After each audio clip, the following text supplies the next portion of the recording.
Hello,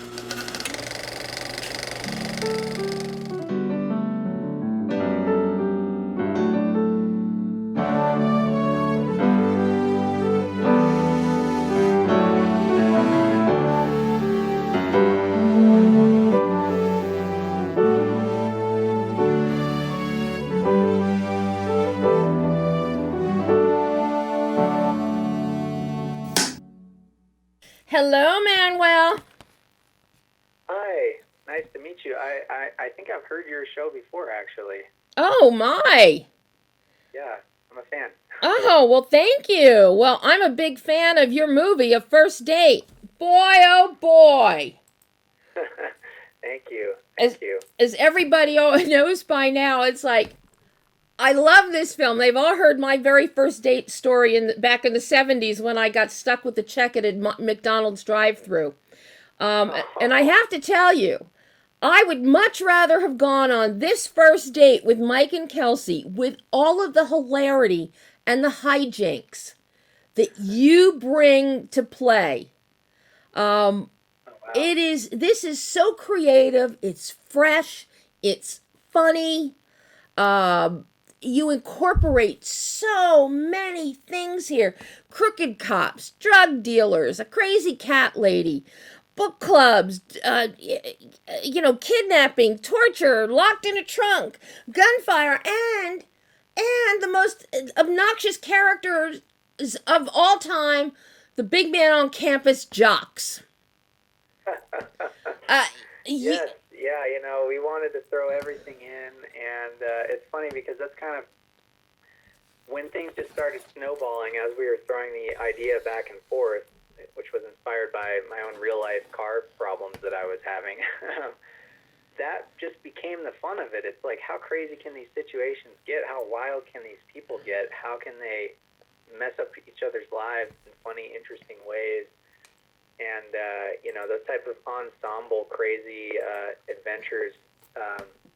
Darren and I both really love those type of movies.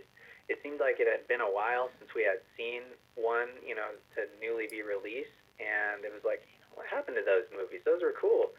So when we realized that's what we had in our idea, I got really excited, and I started to see it come together. Like, before the script was even written, I was seeing the imagery and feeling the personalities of these characters, and it got us super excited about making the movie.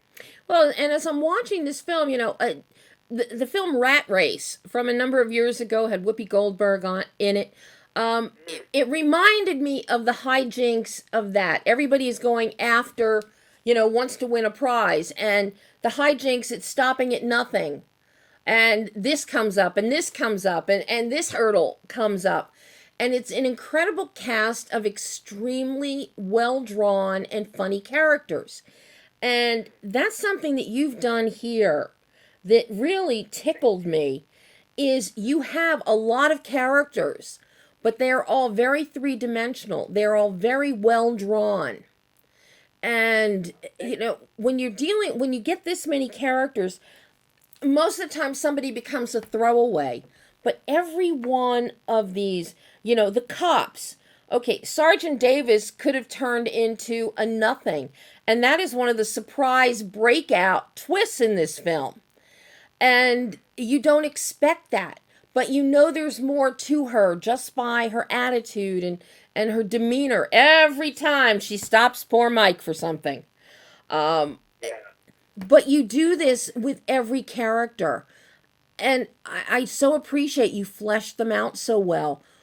Where did you That get the idea for all of them? Are these all people you know in your real life?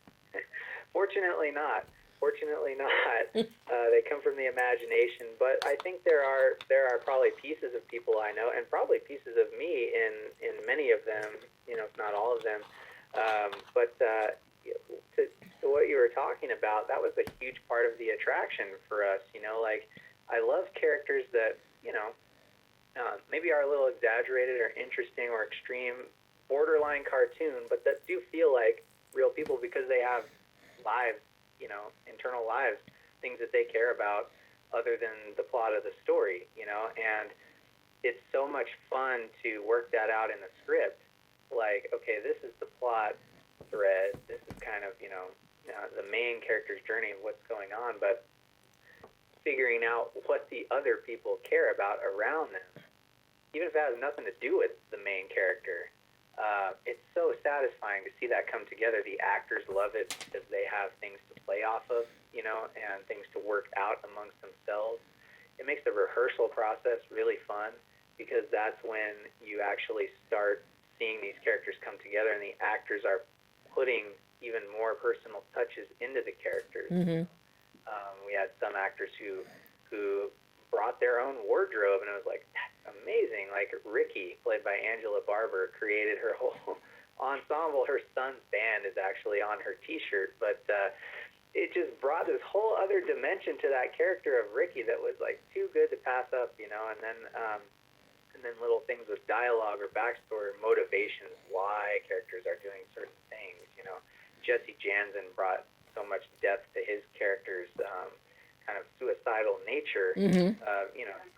We were just trying to figure out what this guy's deal was, and we kind of stumbled across that. And Leah Finity, took the character of Darla, who, you could probably describe as, a crazy lady, and brought so much depth to her and specificity to what she was going through. Her prep on creating that character was amazing, the things that she was telling me she did, and brought vulnerability to the character as well and real emotion to her. And top to bottom, every actor was super excited to be in the movie. They were excited to bring those elements to those characters, which only helped flesh out the entire ensemble. And it truly was a movie that needed the entire ensemble. It couldn't just rest on one person, even though Mike is very important to the story. Everybody had to work, and I'm so excited that everyone brought such talent and creativity to their roles. Yeah, everybody, if you take away one of them, you feel like you're missing something. But at the heart of it all, you do stay focused on Mike, and he wants to have this really good first date with Kelsey, and it's their friendship, their connection. You never lose sight of that. That is your core, and all of this just gets built around it. So you never sacrifice that. You stayed true to that, and we never forget it. And you give us a payoff so that we're not disappointed. Right. And I think that's really a big key here, because you can have, haphazard antics happening in a film, but why? It's like, okay, yeah, it's fine, it's funny, but what's the driving force behind it? And that driving force is Mike just wanting to have a nice date with Kelsey. Yeah, and I'm so glad you said that. That was another thing that got us excited, was to be able to have a very simple, relatable, innocent, really emotional through line through this crazy story that kind of crossed multiple genres. Everybody knows what it's like to be in love with somebody, especially the first time as a kid, and the longing that comes along with having a crush and wanting to tell them how you feel and just not sure how to go about it.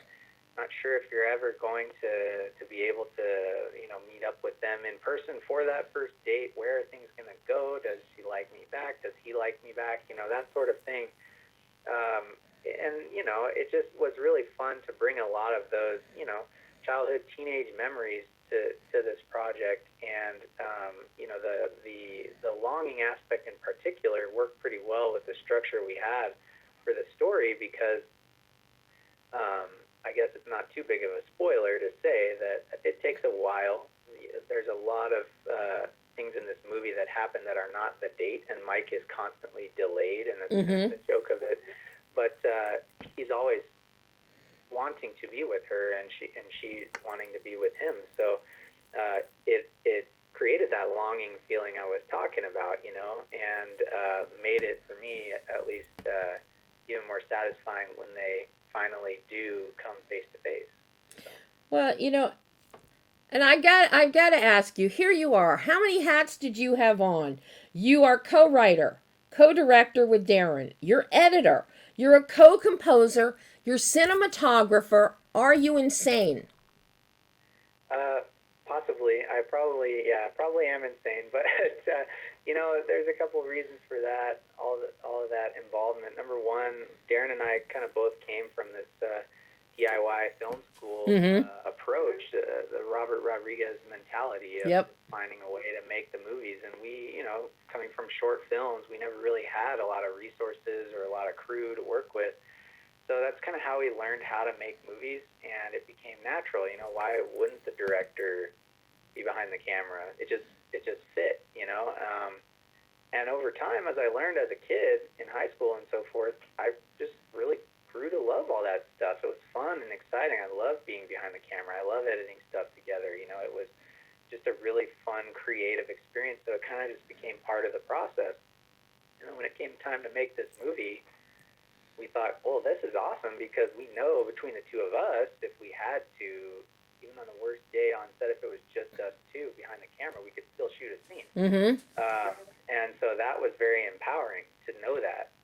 And it gave us the confidence to actually jump in, whereas we may not have done that if we had thought, well, we have to hire all these people to make it happen. We might have given up. Who knows? But so that was really cool. And the music part actually was a brand new experience for me, and one of the most creatively satisfying parts, because I worked with two good friends who are very talented musicians, Noah Loudermilk and Kevin Quintera, and they can record their own music and know how to, all the tips and tricks on what to do, what microphones to use to capture sound, certain vibes and sounds. And we were kind of going for an old-fashioned approach, so it gave it a lot of character. But they encouraged me to join in because I had this pretty strong idea of what the soundtrack could sound like.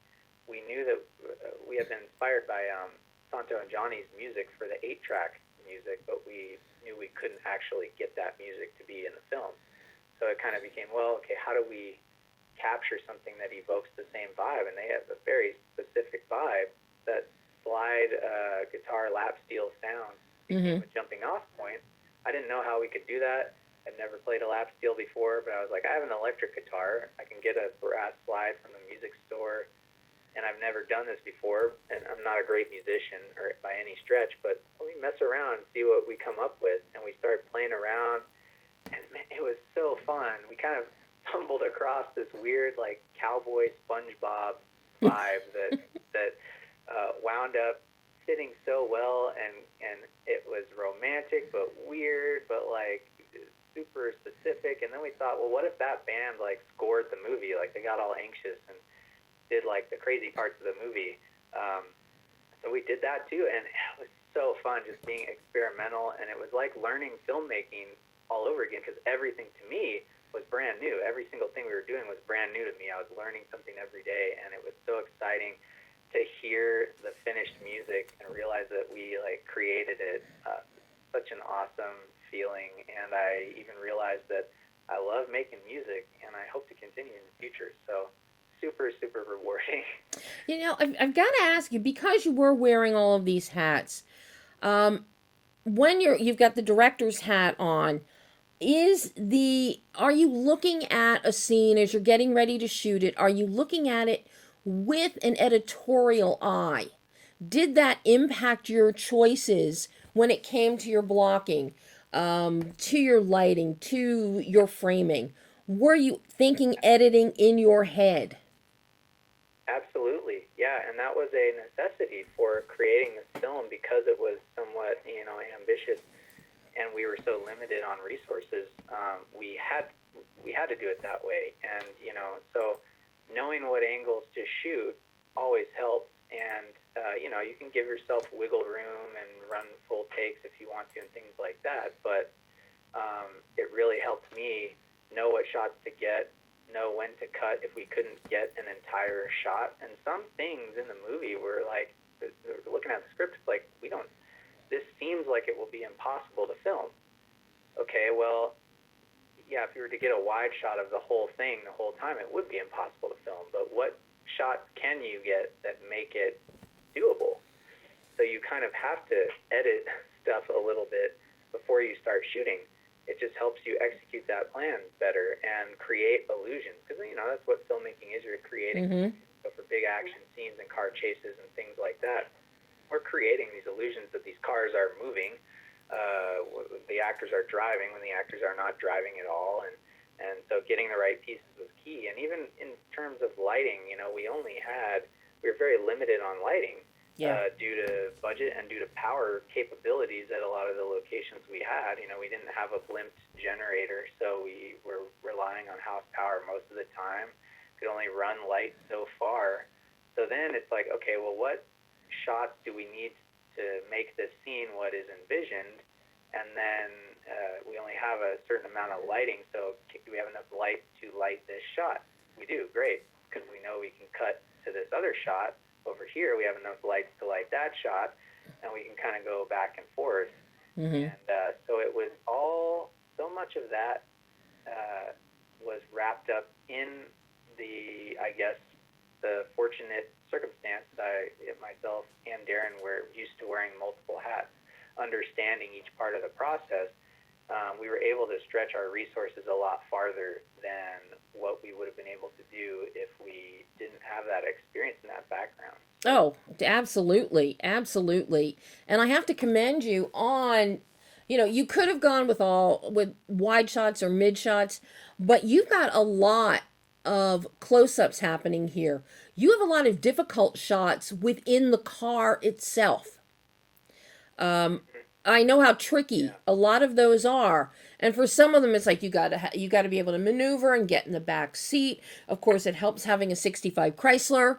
It's a little bigger than a modern car, so you can actually technically have somebody squinched down on the floor in the back seat. So, Yeah.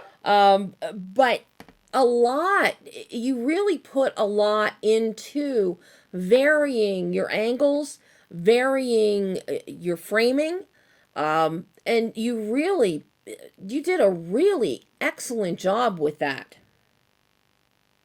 Oh, thank you so much. And part of that approach came out of necessity, like I was saying. With the car chase in particular, we could only get wide shots of the cars being driven by stunt drivers, not by the actors. Right. In pretty confined circumstances, we couldn't shoot on public roads. Because we didn't have the budget. We had to shoot on private roads, like dirt roads. So we were looping the same kind of areas over and over again. Mm-hmm. We didn't have a process trailer. We didn't have a crane on a camera car, anything like that. So then you just figure out, okay, well, how can we sell the illusion that these kids are and these people are driving these cars and these things are happening? So you have to kind of keep the angle tight, or at least help. It makes selling the illusion easier at times. And when Mike is driving the car and the cops are driving and everything, they weren't moving at all. We were in a dark location inside of the mill where the finale takes place. Actually, we used that as kind of our makeshift car soundstage, and we had these two small little fans we could put right on the edge of frame that were blowing wind, and we had someone throwing dirt to blow past the windows. We had someone shaking the car. We had our lights, out of frame, and since we didn't have super powerful lights, they had to be closer than you normally have, and waving things in front of them to create motion. And then I would think, like, okay, if we were shooting this in a real car, what are the options? The camera person would be in the car, in the back seat, in the front seat, or perhaps like if there was a trailer, there would be a standing room on the outside, or the camera could be mounted on the dash or on the Right. window, and it would kind of have some vibration to it. That's how they would have done it if they were shooting this for real. So we're going to try to replicate that feeling if we can, even though we're not actually moving and we could shoot from anywhere. We tried to stick to that to give it that kinetic realism, and I was really happy with the end result, even though it is heightened, even though the moon doesn't really light like that. That was the right vibe for this movie stylistically already. And then it was cool to use an old-fashioned technique in a somewhat old-fashioned style of movie as well, and it really just brought the whole vibe together, and I was really quite happy with that. And don't sell yourself short with the moon. You can always tell people you shot it during a supermoon. So, you know, That is true. That is true.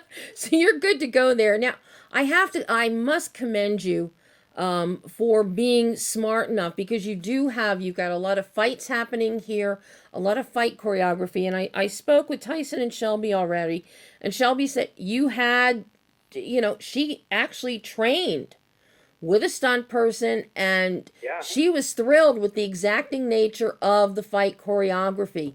And that is so important. You put safety first. That was so important. And I think it pays off in her performance.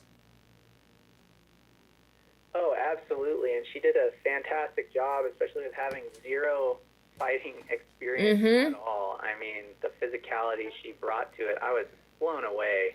And it was so much fun working with Phil Weaver on the choreographies because he is a master of his art, the martial art is Shang Chi, and he's so knowledgeable, experienced, and he brought a real world perspective to it too. Of okay, if this was my real student, I would have trained them to do this, this, and this because your goal is to end the fight as quickly as possible. Even though in a movie you want it to look cool, so finding the balance of that was awesome, and then having faith and trust that because of the preparation, it was going to be safe, Mm-hmm. and that was not going to be a problem. It was the same thing with any sort of firearms work that was done on the film. And as I was just talking about with the fake driving stuff, all of that was done with safety as the number one priority, and it frees you up because nothing bad is going to happen, in terms of hurting somebody, so you can be creative. And, you are creating an illusion with the film. You never need to put people in harm's way to do that. And so I was really happy that even on our low budget, we were able to keep that front and center as our priority, and that it still resulted in a really fun viewing experience when it's all cut together. Oh, it's a beyond fun viewing experience. Trust me. How did you and Darren work out your collaboration here? Because co-writer, co-director, do you guys sit in the same room and write stuff and throw it across the table at each other, throw a computer at each other, and say, "Here, your turn, write something"? Does he grab the camera from you when you're on set and say, "No, I want to do it this way"? What's that dynamic like? Fortunately, that dynamic was very easy. Like, because we were such good friends, had been collaborating on short films since 2011, and had similar sensibilities, and styles. Like, there was never any conflict about, like, if we were telling the story the right way at all. It just kind of worked out.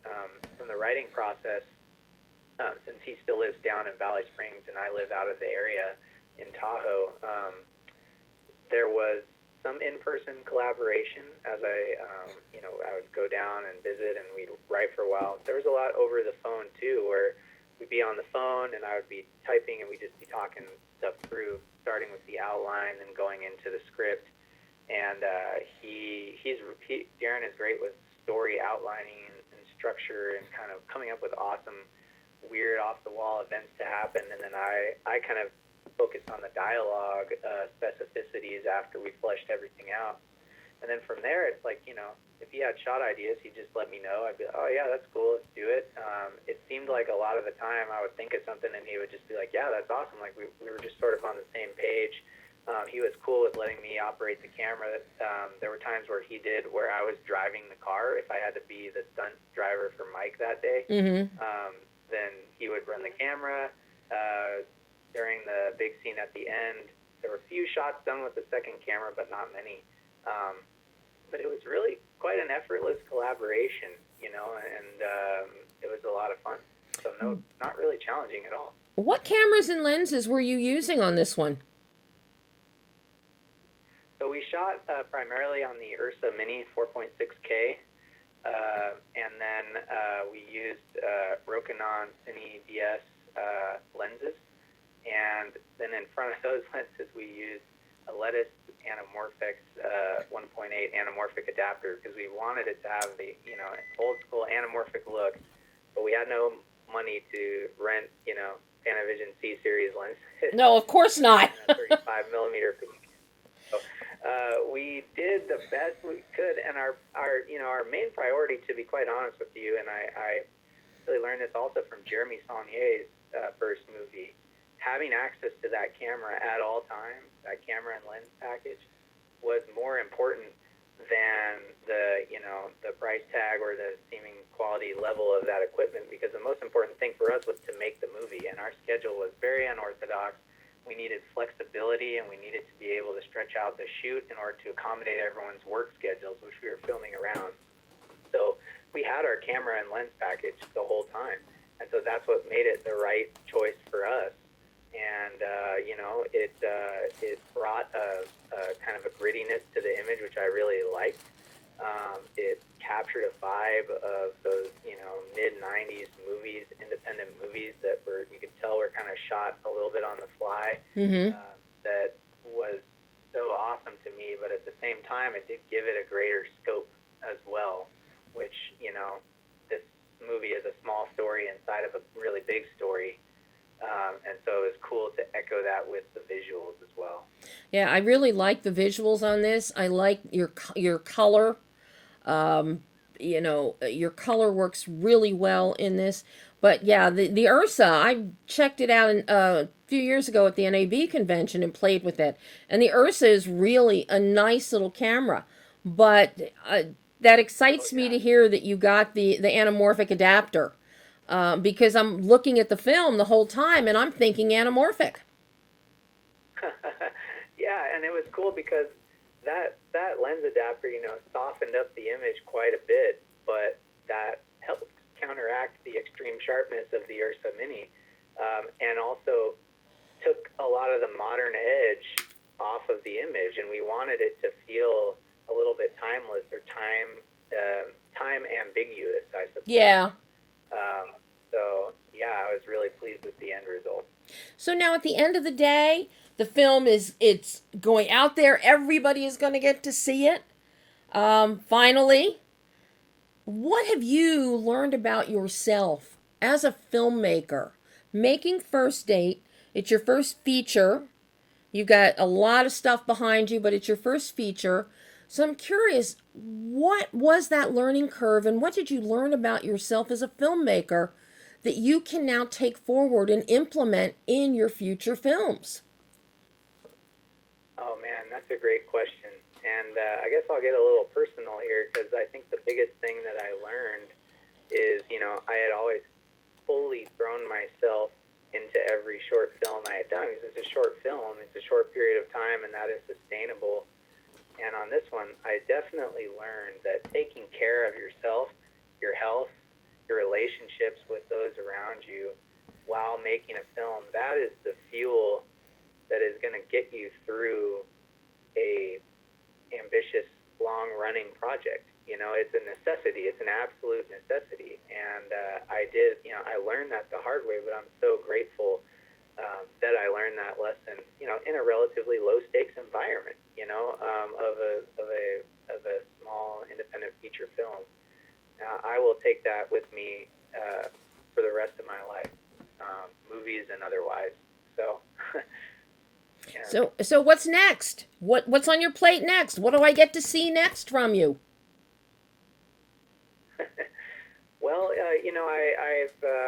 I've been collaborating with other filmmakers, doing some editing on some documentary stuff, and possibly may even DP another friend's feature soon. There's nothing I can really talk about specific just yet, but I have been working on multiple scripts, one with Darren as well, and there's some things we're really excited about, very excited about, that we're hoping to have some more information on soon, and that would be really awesome movies to make. And I think if you liked First Date, you would probably like some of the other stuff we're cooking up. So stay tuned for now, and I hope to be able to share more with people very soon. Oh God, well I can't wait. I mean, you have a voice. I love the filmmaking voice you have, and I want to hear more from you. So I will wait anxiously for your next one.